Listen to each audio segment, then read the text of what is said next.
Beleza, vamos lá. Fala pessoal, tudo bem? Aqui é o Cadu da CrowSec e eu trabalho com segurança ofensiva, ou seja, encontrando falhas e brechas de segurança em aplicações em sites e sistemas web, infraestrutura, redes, etc. E eu tenho esse canal no YouTube aqui para divulgar técnicas de hacking que eu utilizo no meu dia a dia e que pode ser útil para vocês aí. E eu publiquei no último vídeo uma técnica de XXE, que é uma técnica de invasão, onde você compromete um arquivo, né, um arquivo no formato de XML, e a partir desse formato você consegue executar comandos dentro do servidor. E na última aula eu falei que a gente poderia trazer uma aula aqui falando sobre SSRF, né, que é Server-Side Request Forgery. Então, no último post, no último vídeo, teve vários comentários pedindo essa aula, então eu resolvi gravar e eu vi que vai ser um conteúdo muito interessante aqui para vocês. Então, vamos à base aqui, só para vocês entenderem, antes da gente ir lá para o Kali e entrar lá e começar de fato a fazer o hacking, vocês precisam entender como essa falha funciona na base, e aí depois a gente vai lá para o lab explorar essa vulnerabilidade juntos, tá bom? Então, vamos aqui para a tela do meu computador, que eu tenho uma imagem bem legal, vai ajudar vocês a entenderem como essa falha funciona. Então aqui na minha tela a gente tem um exemplo, né, de um ataque rolando aqui. E basicamente esse ataque ele funciona da seguinte, essa imagem está representando um SSRF. E como que funciona isso? Imagina que você tem uma rede interna, então tem aqui um firewall protegendo todos esses servidores aqui, né? Protegendo esses 4 servidores, né? E aí tem um atacante aqui do lado de fora da rede, e o objetivo desse atacante é conseguir chegar nesses servidores internos, nesses sistemas internos aqui dessa rede. Porém, o firewall só libera acesso para ele no servidor onde fica o site, né? Então, ele não consegue de fora da rede chegar nesses 3 servidores aqui, porque o firewall não deixa. Porém, o firewall deixa ele acessar esse site aqui que está dentro da rede. Então, um atacante explora uma falha nesse site e faz com que esse servidor onde está hospedado o site faça requisições internas dentro da rede. Então, é muito interessante essa falha porque a partir da exploração dela você consegue obter acesso a informações que estão dentro da rede.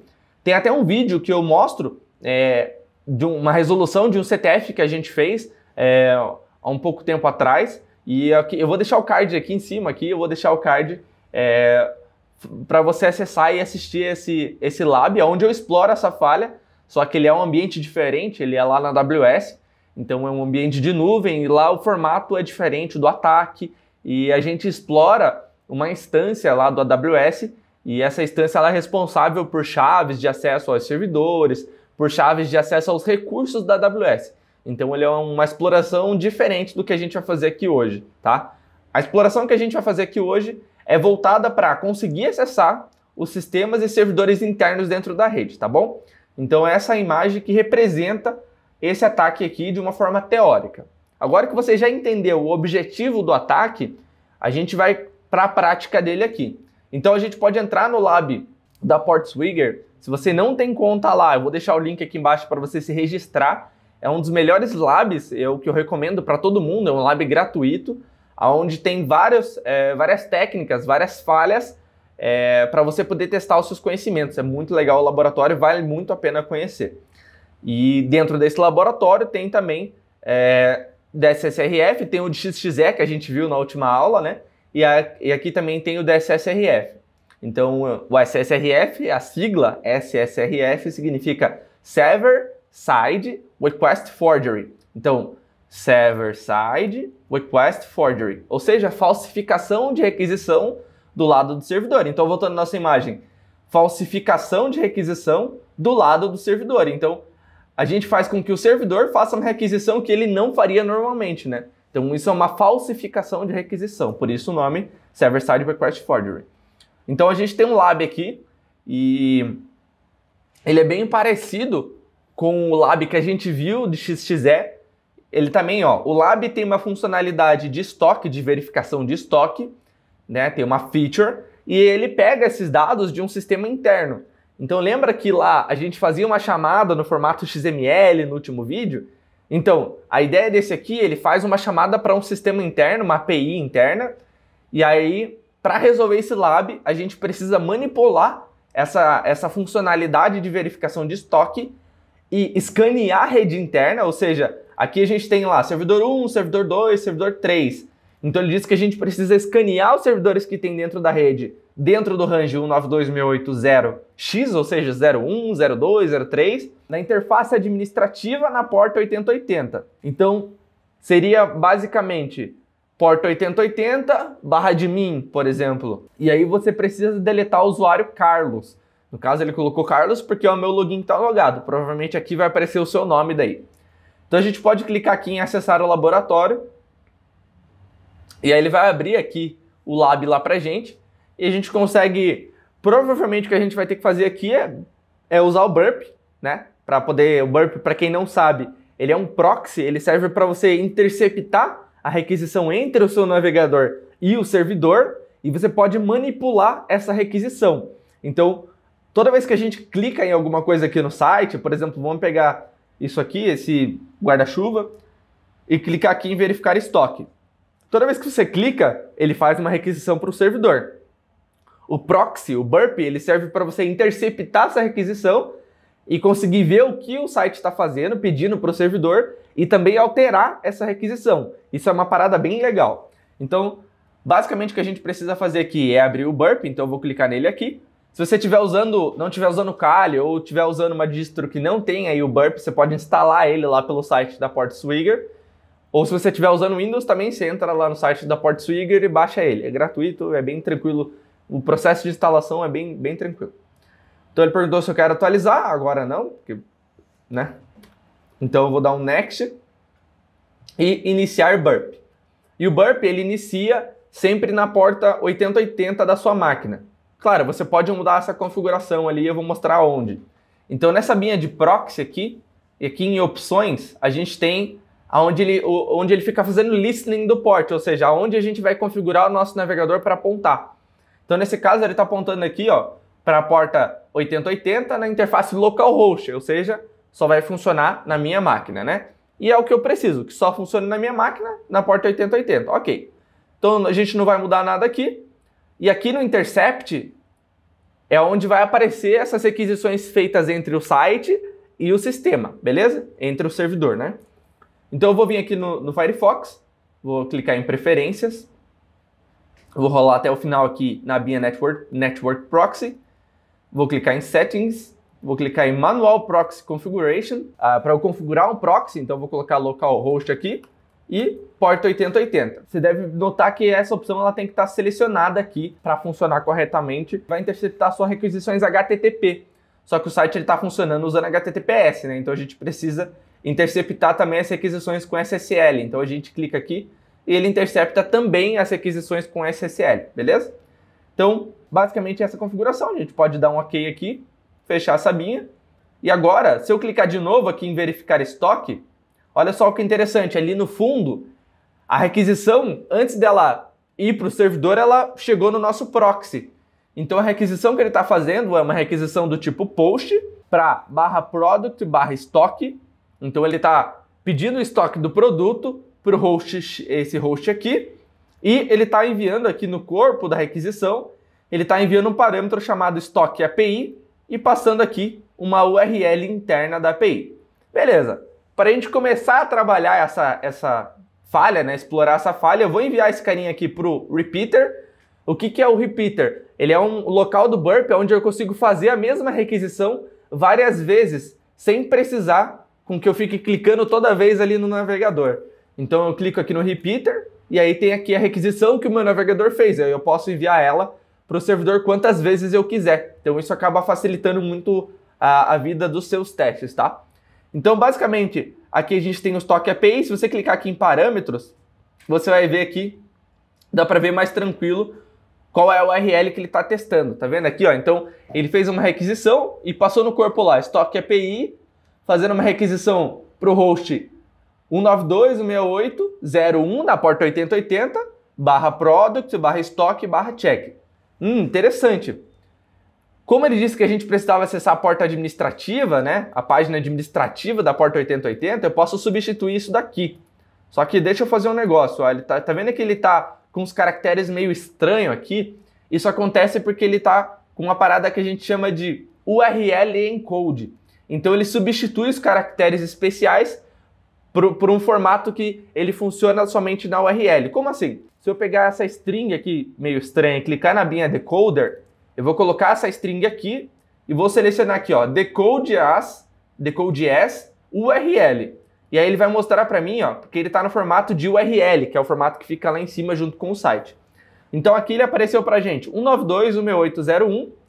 E aí beleza, o que ele estava falando lá na descrição do lab é o seguinte, se a gente voltar aqui na descrição, olha só. Ele diz o seguinte, para resolver esse lab, usa a funcionalidade de estoque e você precisa fazer um scan na rede interna do range X até 256, né? Porque é o máximo no caso de uma rede /24. Se fosse uma rede maior, a gente ficaria fazendo vários scans, né? Mas no caso, vamos focar aqui só numa rede /24 por enquanto. Então, o que é uma rede /24, né? Vai de 92.168.1 até o 92.168.255, tá? Então, vai até 256 hosts, tá? Que vai do 0 até 255. Então, como a gente não sabe qual é o servidor interno, né? Ele está fazendo requisição para o 1. Será que se eu digitar aqui /admin e mandar uma requisição para esse mesmo servidor interno, então se a gente for ver, a gente está fazendo aqui no repeater, a gente está fazendo uma requisição para o servidor, para esse servidor aqui, e ele está fazendo uma requisição para o servidor 192.168.0.1, que está dentro da rede dele lá. Então, se a gente voltar aqui na imagem, esse aqui é o servidor, é esse servidor aqui, do nosso repeater, esse servidor aqui, e um servidor interno que ele está fazendo a requisição aqui é esse 192.168.1. Beleza. Então a gente precisa escanear todos os servidores da rede interna para a gente descobrir qual servidor que é o que tem a interface administrativa. Inicialmente, vamos tentar fazer a requisição para o 92.168.1, porta 8080/admin, só para a gente ver se funciona. Então eu vou aqui em parâmetros e vou alterar isso aqui para /admin. E vamos enviar para o servidor. E aí ele diz para a gente, ó, tá faltando um parâmetro. Porque provavelmente esse servidor ele não entendeu a nossa requisição, esse 92.168.0.1. Beleza. Então agora a gente poderia usar uma outra funcionalidade aqui do Burp, que é o intruder. Essa funcionalidade do intruder, ela consegue fazer várias requisições e substituir só esse número ali, que a gente vai testar o 92.168.1, 92.168.2, 92.168.3 e assim por diante, até 255, né? Então, o que a gente vai fazer é enviar essa requisição aqui, vou apertar com o botão direito, enviar para o intruder. Então aqui dentro do intruder, a gente vai fazer o ataque para esse site aqui, e ele está perguntando aqui se eu quero substituir tudo isso. Eu vou limpar isso aqui, porque eu não quero substituir tudo, eu quero substituir só onde está o 1 aqui. Então eu vou clicar em ADD. Então agora ele vai substituir só isso aqui, o resto ele vai manter.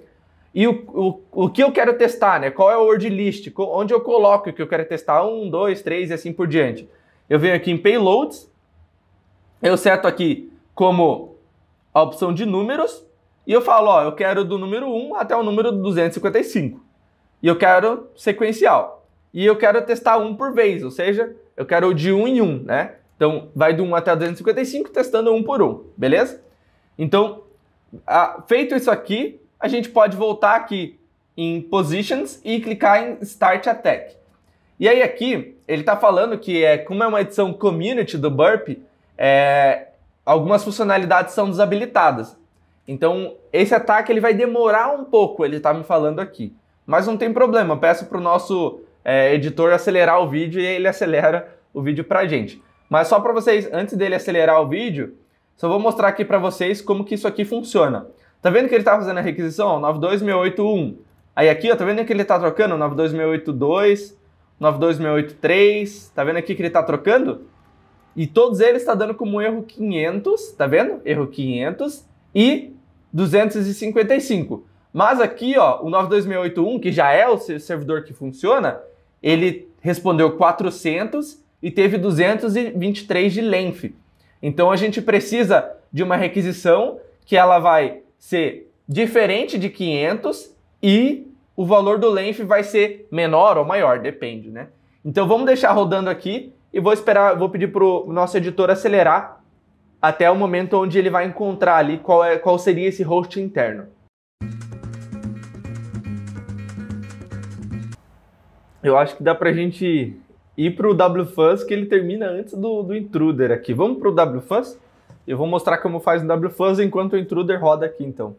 Porque eu tô entediado aqui, demorou demais. Vamos lá. Eu vou pegar, então, o wfuzz.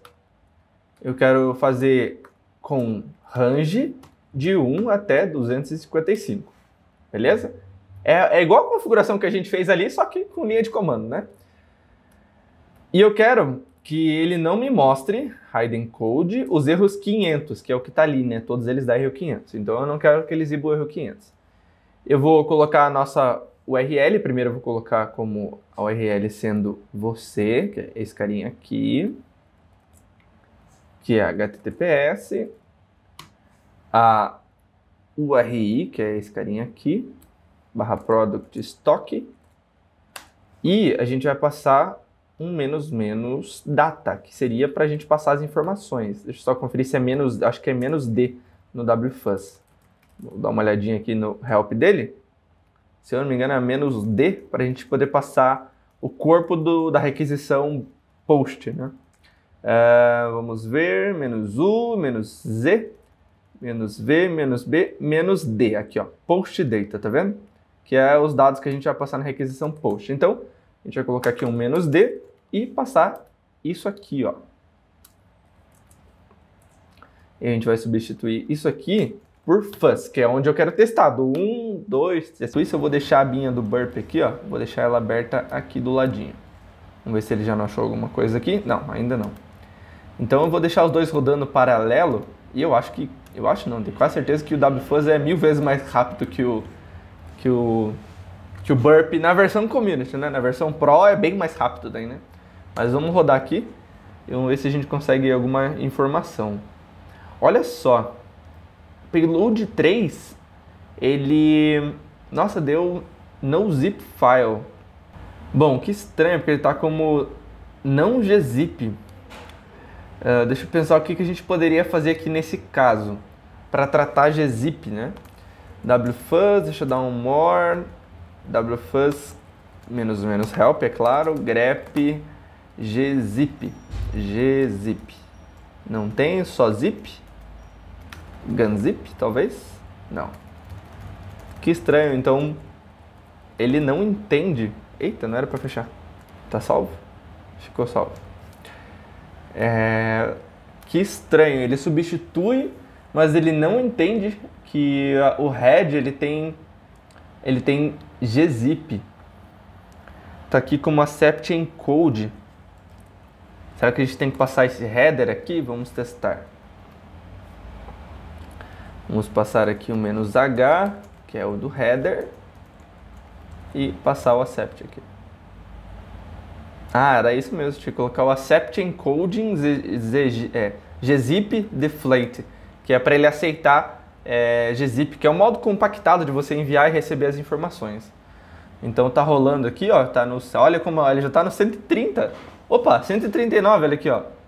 Bem mais rápido, né? Nossa, 1000 vezes mais rápido do que o intruder, olha, achou 139, tá vendo?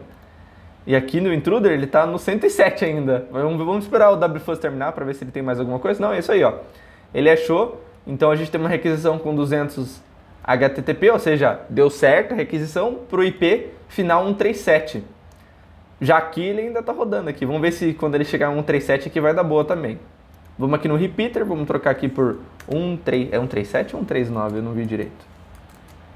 139, né? Muito louco. 139. Então a gente dá um go aqui e vamos ver. Ah, olha só. Basic SSRF atrás de um sistema back-end. E aí ele tem uma abinha aqui administrativa. Se eu clicar em render aqui, será que ele funciona? Vamos ver. Ó, ele diz que é um painel ali. E aqui a gente tem account login, admin panel e os usuários. Ó, deletar. Ele falou que o lab a gente precisava deletar o usuário Carlos, né? Então a gente pode voltar aqui no raw e ver para qual URL. Olha aqui, ó, Carlos. Tem que fazer uma requisição para essa URL. /admin, /delete, username Carlos. Então eu vou passar aqui, ó, /admin, /delete, username Carlos. Go. Vamos ver? Ó, 302 found. Então ele disse, se deu um 302, é um redirecionamento, né? Então provavelmente ele deve ter deletado, vamos ver. Deixa eu ver, render. Ó, deletou o usuário Carlos. E ele já apareceu aqui como lab resolved, né? Então já resolvido. Será que se a gente voltar aqui, ó, no lab, ó, apareceu lá, congratulations, you solved the lab. Então você resolveu o laboratório. Então olha só que interessante, a gente conseguiu explorar, nossa, muito louco, né? A gente conseguiu explorar essa falha, porque aqui, ó, ele estava apontando para o servidor 1, né? Estava apontando para o servidor 1. A gente conseguiu fazer com que ele fizesse uma requisição para outro servidor dentro da rede. Isso é muito massa, porque a gente desviou o fluxo de execução. Então, se a gente fosse representar por essa imagem, o normal é o site consultar sempre o servidor 1.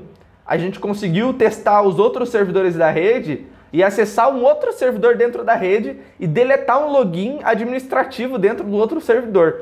Então, olha só que louco essa falha, né? E o mais interessante, deixa eu ver aqui, vamos ver se o nosso intruder ele chegou no 139 lá. Não, tá chegando aqui. Vamos esperar ele chegar aqui no 39 para ver como que ele fica aqui dentro do intruder também. Deixa eu deixar ele menorzinho aqui. 124, vamos lá. Esperar ele chegar aqui no 139, né? Tem mais alguns requests aí. Bom, tá chegando aqui no 139, então tá no 137, vamos esperar ele chegar aqui no 139, 138 e o próximo é 139. Então, só relembrando, ele tá dando tudo como status HTTP 500 e o length dele, né, que é o tamanho da resposta, tá 255. Já o do 139, olha só que interessante, ele deu um HTTP 200, ou seja, erro 500 é um erro do servidor. O servidor está dizendo que tem algum erro no processamento da requisição. Já HTTP 200 diz que está tudo certo com a requisição e não tem nenhum problema. E olha só que interessante, é bem maior o length do que os dos outros que está dando problema. Então esses aqui está dando como 255 o tamanho de bytes, né, em caracteres. E o de baixo está com 4.000, então é bem maior e deu como HTTP 200. Então esse é um 139. E aí se a gente clica aqui no 139, olha só que interessante, a gente tem aqui a requisição, e aqui a gente tem o response como HTTP 200 OK, e tem aqui a página HTML da página administrativa do servidor. Já os outros, ele fala, ó, não é possível se conectar a um serviço externo de verificação. Então isso aqui é bem interessante, não é mesmo? Então a gente conseguiu fazer essa requisição interna dentro da rede também usando o intruder. Demorou um pouco mais, mas também funcionou. Eu sei que algumas pessoas elas não entendem como funciona, por exemplo, um protocolo HTTP, o que é um HTTP 200, o HTTP 500 e assim por diante. Se você não sabe o que é e como funciona um protocolo HTTP, deixa aqui embaixo nos comentários que eu gravo um vídeo falando só sobre isso. Ou se vocês quiserem vídeos mais avançados, como esse, por exemplo, eu estou trazendo vários exemplos de técnicas avançadas aqui de hacking de uma forma gratuita para vocês, porque eu acho que isso aqui é relevante para os testes que vocês forem fazer nos clientes de vocês ou até para aprendizado, caso você seja desenvolvedor e queira proteger, por exemplo, a sua aplicação contra esse tipo de ataque. Ah, mas como que eu protejo minha aplicação contra esse tipo de ataque? A primeira coisa é você fazer o que a gente chama de sanitização dos dados. Você nunca deve confiar no que o usuário está enviando para você no servidor. Então, você que é desenvolvedor, você que cuida do servidor, você nunca deve confiar das informações que vêm do usuário. Você deve tratar tudo como aquilo podendo ser malicioso. Então você tem que tratar na sua aplicação todo tipo de requisição. Por exemplo, do XXE, você tem que tratar essa requisição e bloquear injeções, por exemplo, de entidades, igual a gente viu. Nesse caso, você tem que bloquear o acesso desse servidor a outros servidores internos ou até recursos que estão rodando dentro do próprio servidor. Então é muito crítico e muito importante você focar na proteção dos seus aplicativos. Não só nas técnicas e falhas mais conhecidas, como SQL Injection, XSS e assim por diante, mas também essas técnicas avançadas. É super importante você estar por dentro e conhecer. Por exemplo, um banco chamado... Como que é o nome do banco? Capital One é o nome do banco. Em 2019, ele sofreu um vazamento de dados explorando exatamente essa falha aqui. Então, se você quiser saber exatamente qual falha, como foi explorado lá esse banco, como esse banco foi invadido e vazado várias informações dos corretistas, aqui em cima é o card que tem aqui da resolução do desafio Esse desafio ele foi inspirado nesse vazamento, eu fiz ele inspirado nesse vazamento para as pessoas poderem testar os seus conhecimentos e saber se eles também conseguiriam explorar esse banco, por exemplo, usando o SSRF. Então minha recomendação para vocês é, entrem no Lab da Portswigger, pegue essa aula aqui, teste lá no Lab da Portswigger, tudo que você for fazer você testa. Porque é assim que você vai aprender. Se você só ver o que eu estou falando aqui, pode ser legal, nossa, né? Uma falha interessante, tá, uma parada avançada. Mas se você não colocar em prática o que eu estou te mostrando aqui, daqui uma semana, 2 semanas, você já esqueceu o que eu te falei. Agora, se você for lá no Lab, entrar e praticar o que eu estou te mostrando aqui, aí sim você vai fixar isso na sua cabeça e você vai entender como as falhas funcionam. Então, sempre que você aprender uma técnica, uma falha nova, vai lá e testa isso e fica muito bom naquilo, tá bom? Então, aqui no Lab da Portswigger tem várias falhas de SSRF, tem várias falhas de XCZ. Se vocês quiserem, eu trago outras falhas, como, por exemplo, o SSTI, que tem lá também. Então, se vocês quiserem mais falhas, outros conteúdos, comenta aqui embaixo.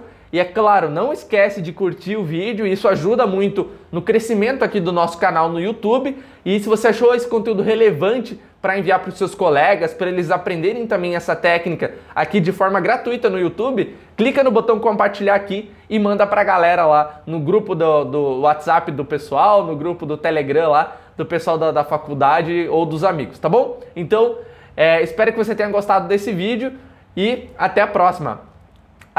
Mais uma coisa, não esquece de me seguir lá no Instagram e eu posto diariamente lá dicas, lá do que você pode estudar, como estudar, você tem acesso direto ao meu contato lá no Instagram, então a gente pode ir lá, você pode ir lá, a gente bate um papo, eu te ajudo no que for preciso, tá bom? Estou à disposição de vocês lá e o meu Instagram ele tá aqui embaixo na descrição do vídeo, então se você ainda não me segue lá, corre me seguir lá e acompanha os meus conteúdos por lá também, tá bom? Então agora sim, abraço e até a próxima. Tchau!